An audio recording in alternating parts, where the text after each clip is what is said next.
வேலை வாங்கினா அவங்க சம்பளம் கொடுக்கணும். இது மாதிரி அதுக்கு ஒரு முதலீடு வச்சு எவ்வளவு நான் வாய்க்கு கைக்குன்னா சரியா இருக்கும். அது வியாபாரம் நடந்தா நல்லபடியா. ஆனா இந்த வியாபாரத்துல லட்சமா கோடியா சம்பாதிக்க முடியும் உங்களால. எல்லாருமே இதுல இப்ப நாங்க இவங்களெல்லாம் தயார் பண்ணி பேச வரல. அவங்களுடைய அனுபவம், அவங்க உண்மையா அனுபவிச்சதையும் உண்மையா சம்பாதிச்சுக்கிட்டு இருக்கிறதா சொல்லியிருக்காங்க உங்கள்கிட்ட. இதுல அவங்க மிகைப்படுத்தி அவங்க எதுவுமே சொல்ல மாட்டாங்க. நாங்களும் சொல்ல மாட்டோம். எதுனா நமக்கு உண்மையே நேர்மை. அதுக்கு வேண்டி அதே நேரத்தில் இது ஒரு நல்ல வாய்ப்பு உங்களுக்கெல்லாம். இதை ஏனோ தானோ மட்டும் செய்யாதீங்க. அடுத்து இதுல ரொம்ப முக்கியமா உங்களுக்கு அது இதான் என்ன இருக்கணும்னா, தன்னம்பிக்கை இழக்கவே கூடாது. நம்மளால முடியும். ஏன் இப்ப அவங்கெல்லாம் முடியும், கிறிஸ்டினாவில் முடியும் போது இல்ல இப்ப குமாரால முடியும், இவங்கெல்லாம் பண்ணி இப்படி உங்க மாதிரி இருந்தா வந்திருக்காங்க. இவங்கெல்லாம் பண்ணும்போது ஏன் நம்மளால முடியாது?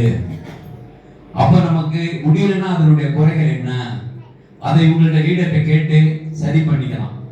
அதே நேரத்துல சில நேரம் நீங்க நினைச்சது மாதிரி நிறைய நடக்கும், சில நேரம் நடக்காமையும் போகும்.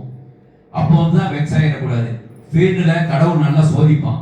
இவங்க ஃபீல்ட்ல நிக்கிறாங்களா, இவங்க அப்ப அதனால உங்களை ஆரம்பத்துல உடனே தந்துட்டானா கடவுளை நம்ம கும்பிட மாட்டோம்.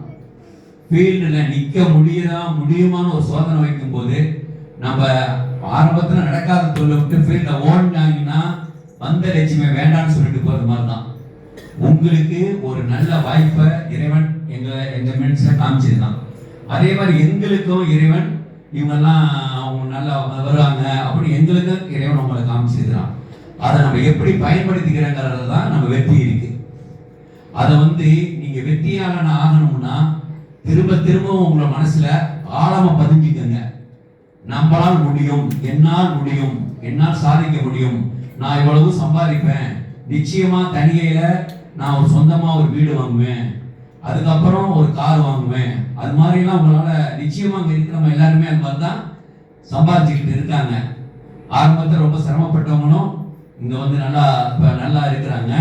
அது மாதிரி நீங்களும் உங்களால முடியும். ஆனா அதுக்கு என்னன்னா முயற்சி, தன்னம்பிக்கை, வெற்றி. நீங்களும் கோடீஸ்வரன் தான்.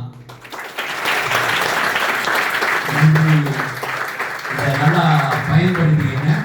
எல்லோருக்கும் நன்றி, வணக்கம்.